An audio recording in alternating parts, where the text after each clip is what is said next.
Jésus dit, le royaume des cieux est encore semblable à un trésor caché dans un champ. L'homme qui l'a trouvé le cache et dans sa joie, il va vendre tout ce qu'il a et achète ce champ. Examinons les arguments humains en rapport avec ceci. Être disciple de Jésus, c'est formidable, mais pas gratuit. Et certains peuvent demander pourquoi suivre Jésus doit-il coûter quelque chose? Combien ça coûte exactement pour devenir sa disciple? Dieu n'est-il pas assez riche pour subvenir à nos besoins et nous permettre de le suivre gratuitement puisque tout lui appartient?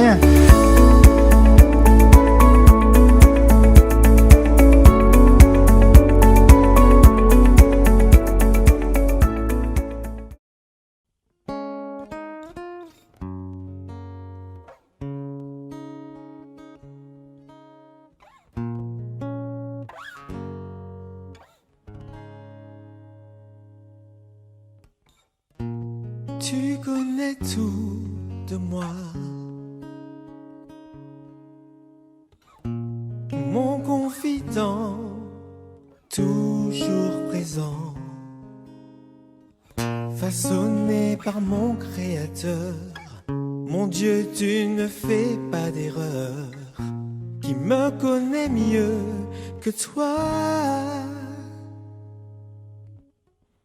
Tu me prends tel que je suis. Oui Seigneur, tu m'as choisi. Mon Dieu, tu m'aimes tant. Mon Dieu, tu m'aimes tant. Je n'ai plus rien à prouver, car je suis ton héritier.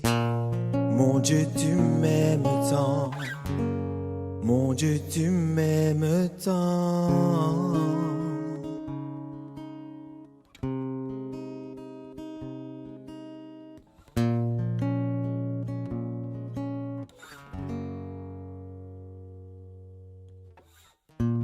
Tu es si fier de moi, même quand je ne le mérite pas. Je suis loin d'être parfait, mais je ferai tout pour te plaire. Je veux te rendre fier. Tu me prends tel que je suis. Oui Seigneur, tu m'as choisi. Mon Dieu, tu m'aimes tant. Mon Dieu, tu m'aimes tant. Je n'ai plus rien à prouver, car je suis ton héritier. Mon Dieu, tu m'aimes tant. Mon Dieu, tu m'aimes tant. Tu me prends tel que je suis. Oui Seigneur, tu m'as choisi. Mon Dieu, tu m'aimes tant. Mon Dieu, tu m'aimes tant. Je n'ai plus rien à prouver, car je suis ton héritier. Mon Dieu, tu m'aimes tant. Mon Dieu, tu m'aimes tant. Mon Dieu, tu m'aimes tant.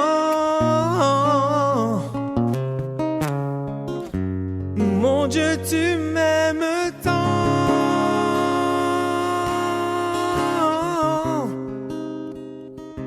Mon Dieu, tu m'aimes tant.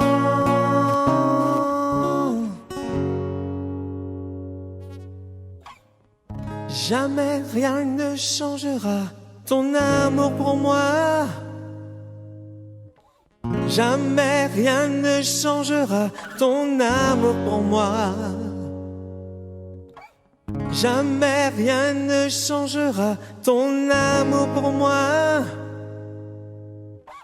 Jamais rien ne changera ton amour pour moi. Tu me prends tel que je suis. Oui Seigneur, tu m'as choisi. Mon Dieu, tu m'aimes tant. Mon Dieu, tu m'aimes tant. Je n'ai plus rien à prouver, car je suis ton héritier. Mon Dieu, tu m'aimes tant. Mon Dieu, tu m'aimes tant. Tu me prends tel que je suis. Oui Seigneur,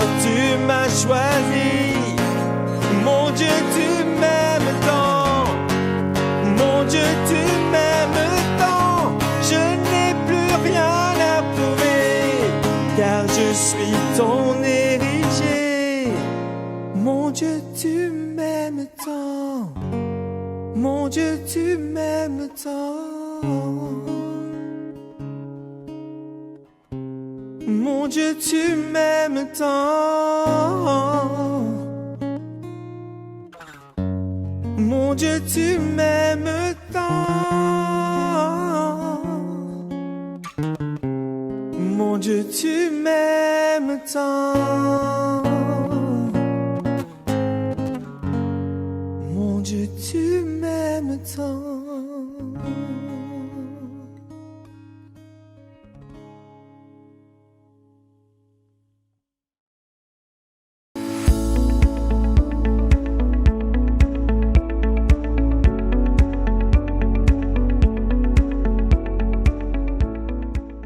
J'envoie des salutations chaleureuses à tous les téléspectateurs d'Espérance TV, alors que nous sommes en plein dans cette semaine de prière mondiale de l'Église adventiste du 7e jour pour cette année 2022. Aujourd'hui, nous allons aborder un sujet intitulé « Être un disciple, combien ça coûte ?» Je vais me faire l'interprète de l'auteur qui s'appelle Anna Kalenais, qui est professeur adjoint d'aumônerie à l'Université d'Andrews, à Bergen Springs, au Michigan, aux États-Unis. Elle est aussi directrice du Centre d'études du séminaire de l'aumônerie. Mais juste avant d'aborder le sujet qu'elle nous propose, je voudrais vous inviter à la prière. Que ton Esprit Saint, éternel Dieu, repose sur nous, ouvre l'intelligence de nos téléspectateurs, afin que ce partage leur soit profitable et que leur vie de disciple progresse avec toi. Je te prie au nom de Jésus-Christ. Amen. Dans l'Évangile selon Matthieu, chapitre 13, verset 44, on trouve cette déclaration. Jésus dit, « Le royaume des cieux est encore semblable à un trésor caché dans un champ. L'homme qui l'a trouvé le cache. Et dans sa joie, il va vendre tout ce qu'il a et achète ce champ. » Examinons les arguments humains en rapport avec ceci. Être disciple de Jésus, c'est formidable, mais pas gratuit. Et certains peuvent demander, pourquoi suivre Jésus doit-il coûter quelque chose? Combien ça coûte exactement pour devenir sa disciple? Dieu n'est-il pas assez riche pour subvenir à nos besoins et nous permettre de le suivre gratuitement? Puisque tout lui appartient, tel qu'il est dit dans Psaume 50, verset 10, il devrait comprendre notre situation et nous accepter tels que nous sommes. D'autres personnes se tournent plutôt vers la négociation. Ah bien, Seigneur, je paye et tu livres la marchandise. Dans une telle situation, Dieu leur obéirait parce qu'il dicte les règles. Peu importe vos arguments sur ce qu'il en coûte de suivre Jésus, le fait est le suivant. Le Seigneur n'a pas besoin de votre argent. Je répète, le Seigneur n'a pas besoin de notre argent.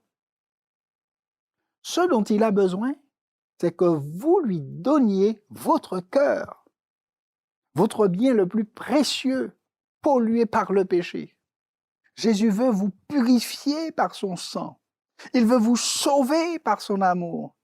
Et l'on trouve difficile de tout abandonner. Alors, examinons les enseignements de Jésus à ce sujet. Lors de son ministère terrestre, Jésus touchait les cœurs avec l'Évangile et les changeait selon les normes du royaume de Dieu. C'est ce qui caractérisait son ministère.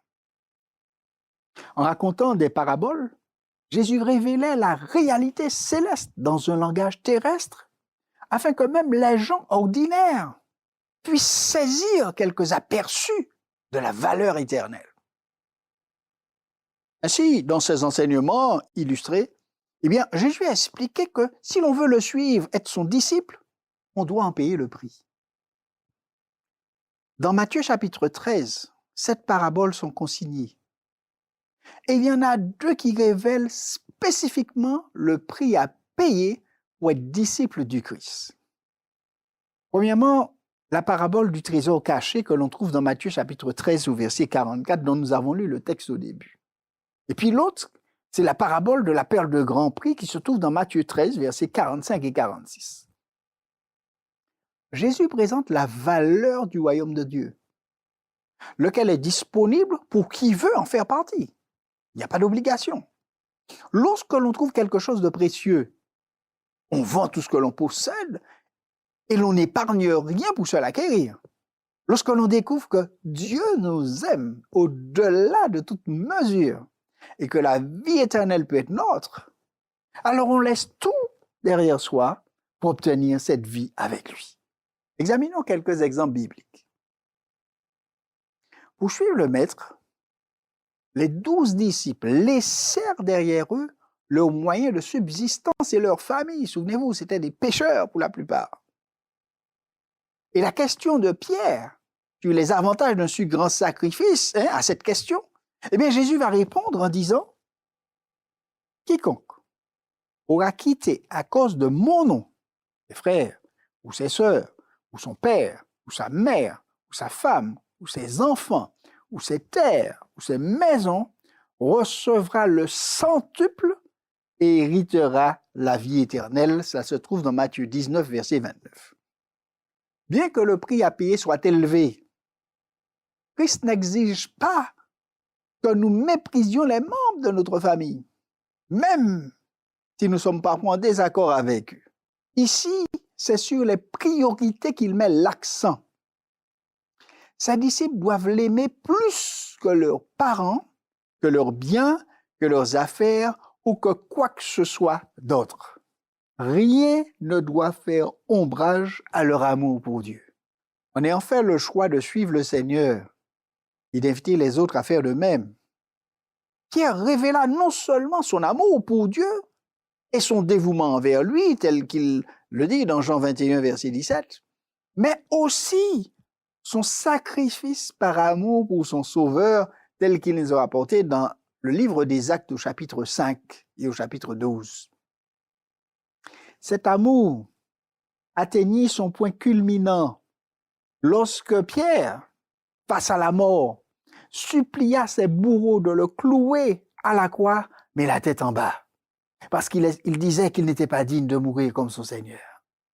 Cependant, l'apôtre avait eu de nombreux moments lumineux dans sa vie, comme par exemple le soutien total de sa femme, tel que Paul le rapporte dans 1 Corinthiens 9 au verset 5. Les résultats visibles de la prédication de l'Évangile, dans Acte 2, après cette prédication, beaucoup acceptèrent. Et la promesse de la vie éternelle dont il parle dans sa première épître, l'épître de Pierre au chapitre 1, versets 3 à 9. La décision de la Samaritaine de suivre Jésus lui coûta l'exposition publique du côté sombre de sa réputation, tel qu'il est rapporté dans Jean chapitre 4. Comme elle avait eu 5 maris et vivait maintenant en concubinage au moment où Jésus parlait, elle évitait les rencontres inutiles avec les femmes qui allaient chercher de l'eau au puits de Jacob. Et c'est sans doute pour cette raison qu'elle se trouvait là, seule, à l'heure la plus chaude de la journée. Mais c'était un moment opportun pour une rencontre avec Jésus. Rencontre au cours de laquelle il transforma sa vie pour de bon. Après avoir conversé avec le Sauveur, la Samaritaine, qui jusqu'à présent évitait ses compatriotes, courut vers eux en s'écriant « Venez voir, un homme qui m'a dit tout ce que j'ai fait. » Et puis elle posa la question « Ne serait-ce point le Christ ?» Cet entretien qu'elle a eu avec Jésus révéla la vérité éternelle à cette femme qui était affamée. Son visage avait une nouvelle expression. Tout son aspect fut changé. Jamais, à aucun moment, la Samaritaine ne regretta le prix qu'elle paya lorsqu'elle abandonna sa vie de péché. Née de nouveau, elle devint disciple de Jésus. Et du coup, missionnaire, une missionnaire. Elle alla chercher les gens de son village pour les amener à Jésus. Sa conversion permit à Christ d'exercer son ministère auprès des Samaritains. Il resta là plusieurs jours avec eux et enseigna tout ce peuple. Si le véritable discipulat est coûteux, car il condamne le péché, en revanche, il est bénéfique, car il justifie le pécheur, que je suis et que vous êtes. On trouve une histoire semblable dans l'Évangile selon Luc, celle de la conversion de Zachée, rapportée dans l'Évangile selon Luc au chapitre 19. Tout le monde détestait ce chef des péagers, parce qu'il trompait les gens, il accumulait des richesses, il extorquait ses compatriotes. Mais ayant entendu parler de Jésus et de son pouvoir miraculeux, Zachée décida d'aller l'écouter. L'amour de Jésus convaincut ce péager, un genre d'inspecteur d'impôts, alors qu'il était assis sur la branche de sycomore, vous imaginez, en proie au vif sentiment de son indignité.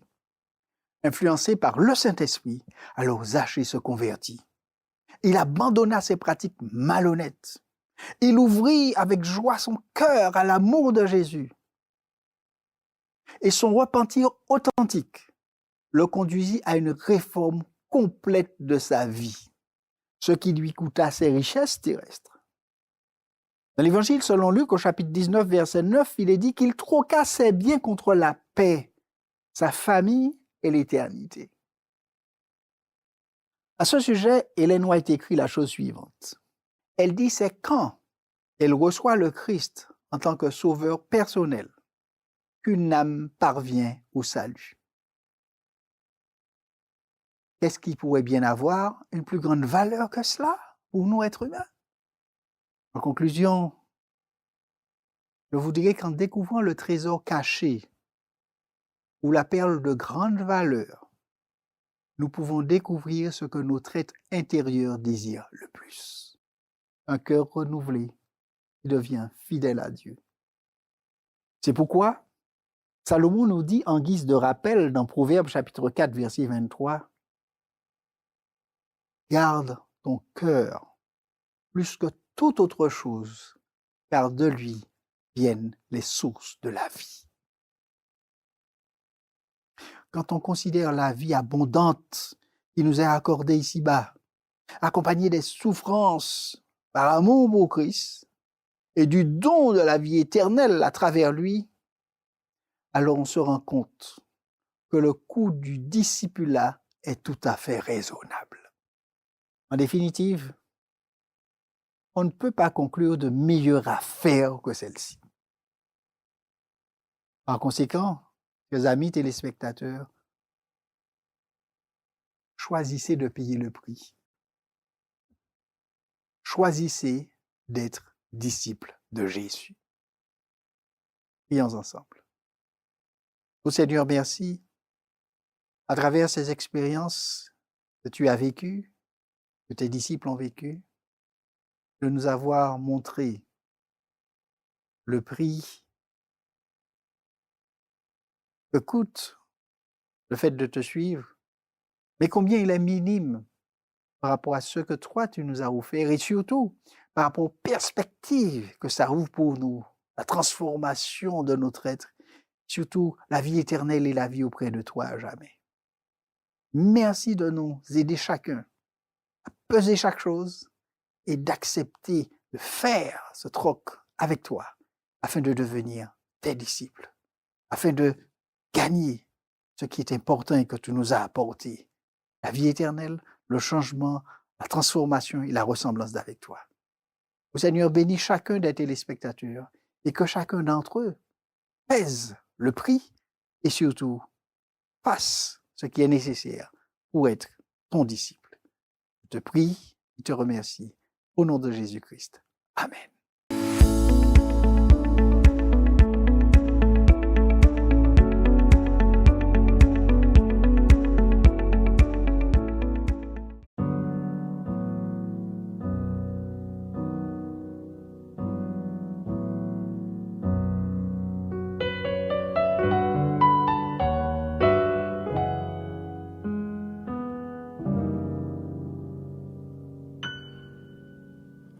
jeune et moi qu'a grandi, moi qu'a apprendre la vie, moi aime choisir ça qui bon pour moi.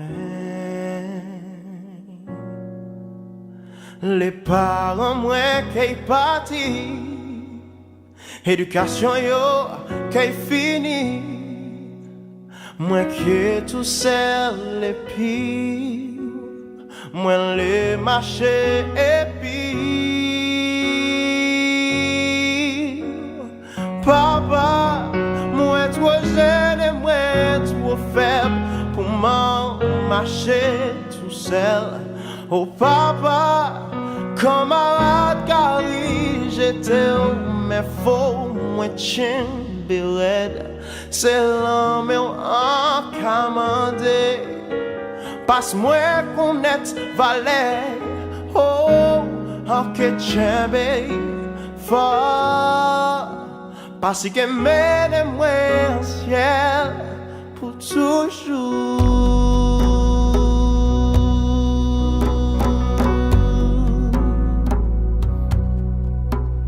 Moi jeune et moi qualité, l'été pour moi pas dévier. Allant tout moi le mal qu'a dominé. Mais bon Dieu moi fait un choix et moi qui prier pour ça. Moi qui tout seul et pire, moi les marcher et pire. Oh papa, moi trop jeune et moi trop faible pour m'avancer tout seul. Oh papa, oui on qu'a prié pour moi arriver joindre nous en ciel. C'est l'homme en commandé. Passe-moi connaître valet, oh en que tchembe fort, parce que mène-moi en ciel. Oh papa, moi trop jeune et moi trop faible pour marcher tout seul.